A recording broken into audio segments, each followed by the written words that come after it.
Now, let's forward it a little bit. Does everyone that receives people from Protestantism, from Roman Catholicism by chrismation alone, does everyone use the argument that it's an empty baptism, it's not really grace-filled, but we're giving it grace by chrismation, we're filling in the gaps?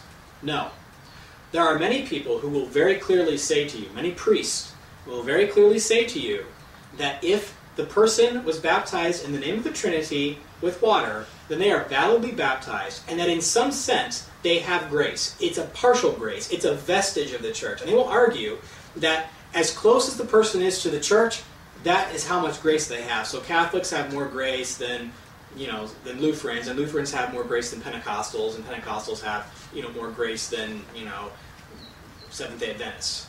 In other words, the closer you are to the church, the more churchly you still are, and that therefore we should use economy on people like Catholics because they're so close. They have basically, they believe in Mary, the saints, and, they've got all the same stuff, bishops. So close, why don't we just use chrismation on them? They will teach that they still share in the sacraments.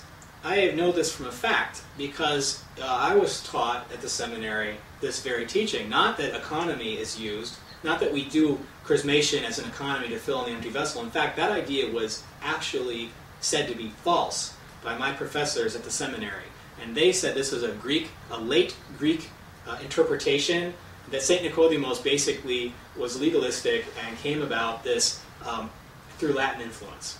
So the great Saint Nicodemus, who was under the inspiration of the Holy Spirit, was labeled as being someone modern, not even knowing it. Oh, sure, he was sincere, but he didn't even realize how much he was influenced by the West. Whereas the Orthodox teaching, they claimed, was that people that were close to Orthodoxy still had vestiges of the church. None of my professors, I think, I'm not sure about one or two of them, but no one ever said that the Orthodox Church was one of many churches at the seminary that I attended. But they would say that other churches had, some of them would say that other churches still had these vestiges of grace, and that we can't really say that, we know where the church is, but we don't know where the church isn't. That is thrown around as being some type of patristic statement. We know where the church is, it's here, so you should become Orthodox because this is the church. But, God's grace might be in the Roman Catholic Church, we don't know. I can tell you that that is not a patristic statement. That comes from Bishop Callistos Ware. So that's where that comes from. At any rate, at least that's what I remember from my readings. It is not a patristic statement. But at any rate, how do we justify the idea that we can't accept this baptism of heretics, and yet we are? Now another practical, let me show how another interplay between what's happening on the top level and what's happening with the common people. Us common, normal people that, we go to church because we love God and we want to be saved and we just want to pray for our family and our neighbors and, we just want what's best in life for us and for our children. And all this stuff about heretics and, what does that have to do with me? Well, let's talk about joint prayer.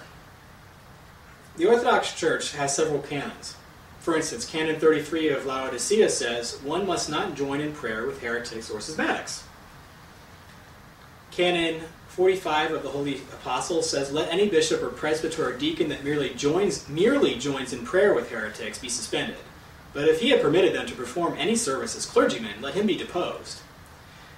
If any clergyman or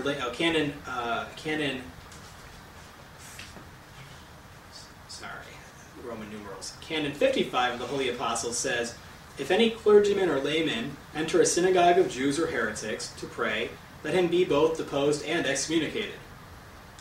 And it goes on and on. I could read several more of these canons. So what's this saying? Can't go and pray with heretics. Well, why? Why can't you pray with them? Well, if a Catholic priest comes to our church, why wouldn't we bring him up and give him a position of honor? Well, what happens when that happens? Would you start to think, is he the same as the Orthodox priest? And many people, it starts to water down their understanding of the difference between that Orthodoxy is the original true Church of Christ and that other churches have fallen away. But when you treat the clergy of other churches as clergy, and you extend to them all of these same privileges, and in some cases You let them stand even up at the front of the church. In some cases, you even let them in the altar area with the other clergy. We have photographs of this happening. What is the message that the people get? They get that the Orthodox Church is one of several churches. But the Orthodox Church, sure, it's the best church maybe, but it's not the only church. Maybe if I'm Greek, I should be Orthodox, but if I'm Hispanic, I should be Catholic. This kind of idea becomes commonplace in the minds of the faithful. So what happens as a result is people do not go to their neighbors and their family members and say, you should become Orthodox. You should join, if you want to save your soul, become Orthodox. Be baptized in the church, become part, receive Holy Communion in the Orthodox Church. Now we know that it's very common that people will marry outside the church to non-Orthodox, and they'll never tell their spouse, you should really become Orthodox. They'll never invite people to church, because we go to the Orthodox Church and they go to the other church. Again, we're not going to do any kind of overgeneralization. Everything I say, I'm very aware that there are exceptions, and thank God there's still people that don't think this way about the joining together of the churches. But nevertheless, even the Patriarch in Constantinople many times has prayed with the Pope. And not just privately, in the moment, you're just, hey, we had a meeting and let's just pray, in private. Not something innocuous or harmless like maybe that. But no, in public. The Pope puts on his vestments, and the Patriarch puts on his vestments, and they pray together, and they bless together. I got some photos. I won't show them during the talk because it's being recorded, but I can show at the end. I have my computer. I prepared several photos to back up what I'm saying of Patriarch and the Pope together praying. And even in the Vatican one time, Patriarch Bartholomew went both at the time of John Paul II and at the time of the current Pope Benedict, and they prayed together. The Latin deacon comes and senses the Patriarch who's holding the Gospel. The Patriarch and the Pope bless together with the Gospel at the same time. And they did not share Holy Communion together. That's the argument that many people make. Well, we're not receiving communion together because we're not in communion with them. But as we heard from the canon, it's not about just receiving communion. It's even going into their church to pray is grounds for being ejected and deposed, removed from the priesthood. Why then, if we understand from the canons that the canons don't change, if we understand that the canons are not just rules, but are safeguards for the theological positions, for what we know about Christ, then do so many people in the church turn their back on the canons? That's a question that they have to answer.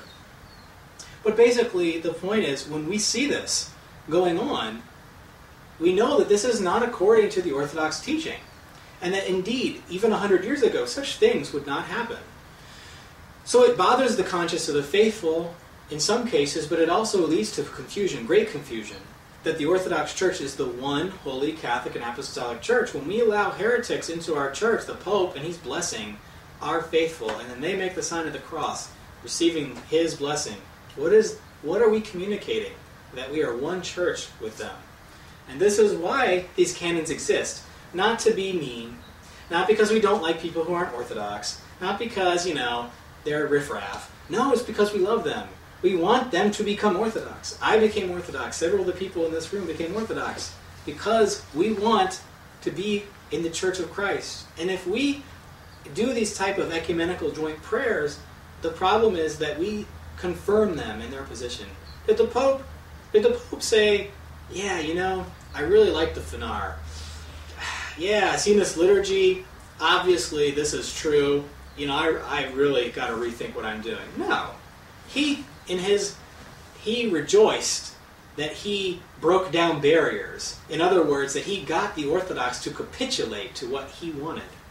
One extreme example is Patriarch Teoctist of Romania, the former Patriarch in Romania, who, during communism, was one of the most eager destroyers of churches. Even until the last moment, was in 1980s, was consigning churches to be destroyed so that he could curry favor with the communists who supported him. When Ceausescu was killed in 1989, Teoctist fled for fear that he was next because he was a communist sympathizer. But calmer heads prevailed and said, you need to be part of the transition. So quickly, he repented of communism. Mistakes were made, mistakes were made, comments. And he came out of his hiding. He could have repented by going to the monastery, and repented of having collaborated with the communists, but instead he came back as patriarch and carried on as if nothing had happened. Patriarch Theocles invited Pope John Paul II to the Vatican in the 1999, I believe, 2000. They not only put on what we call the mandias, the black vestment, but then the monastic robes. No, he fully vested in the mitre, the amaphorion, the symbol of his bishopric. The Pope, same way. And they stood together at the altar and started praying. But then when it was time for communion, the patriarch went away because we're not in communion. But what does that say? It says that we're not going to share communion together, but you're doing communion. It's still the church. So they're guilty of this canon. Very, very, very difficult situation to see. Now, let's take this to the next point. This movement of Christians trying to get together is called ecumenism.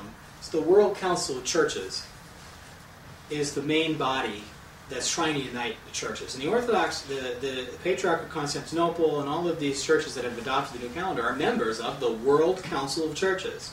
Again, if you're a member of a body called the World Council of Churches, what is that saying? It's saying that there are other churches. Now, I have, in the defense of some well-meaning people, including some people that I would count as my friends, one of my former professors, he will say that he does not believe there are more churches. He believes that there is one church and that they are at the World Council of Churches in order to witness orthodoxy to these non-Orthodox people. Well, that's the way it started out. The Faith and Order Commission is what predated the World Council of Churches. And this commission was basically people coming together and talking about theology, and no one would compromise. They would just state what they believed. And if there was any place that they could find a misunderstanding that they could, correct, then they would do that. And that served probably a valid point, which is, if we're going to try to bring people in orthodoxy, then we need to tell them what orthodoxy is. Fine, fair enough. But what that developed into was a group where people would sign documents together, where they would try to reach consensus, where they would have joint prayers. I remember one time seeing a video from the World Council of Churches of Metropolitan Sotirios, who is the Metropolitan of the Greek Archdiocese in Canada, or Metropolis of Canada, Toronto. He proceeded, it was I believe in the Vancouver meeting, the 1980s, he proceeded in with the gospel wearing his amaphorion, the symbol of office. The Protestants then consecrated their communion. He did not receive the communion of the Protestants, but he fractured their communion and gave the Protestant ministers their communion. What is that saying? What is that saying? Now, according to these canons, he should have been disciplined, but he wasn't. And indeed, in recent times, it's just last year, there was a Romanian bishop who went to an Eastern Rite Catholic church. These are people who use Orthodox rituals but are under the Pope due to various reasons in history. They look just like us, but they're under the Pope. Common in Slavic countries in Romania. In Greece, there's only 1,000 of them, so most Greeks have no idea that they exist. But these people, he went into their church and he received communion at their altar with them. Now, what happened to him? If the church had said to him, you're suspended, you're deposed, then the church would have done right. But instead they said, he's an old man. It's not his fault. He's just not in his right mind. We wouldn't want to punish an 85-year-old man. That would be mean. What does it mean? If you tell the guy that committed a violation of the church faith, that everything, what he did was understandable because he's old, how is he going to die? Is he going to die in that sin? Or if you tell him, his bishops have an obligation to tell him what you did, brother, was wrong. You should repent. That gives the person the chance to be saved. But when you tell them, it's no big deal, you are deciding for them that that what they did was not a big enough sin to warrant being corrected. Maybe you're right, maybe you're wrong, but do you want to put yourself as the judge? No. The church says that we have to resist these things.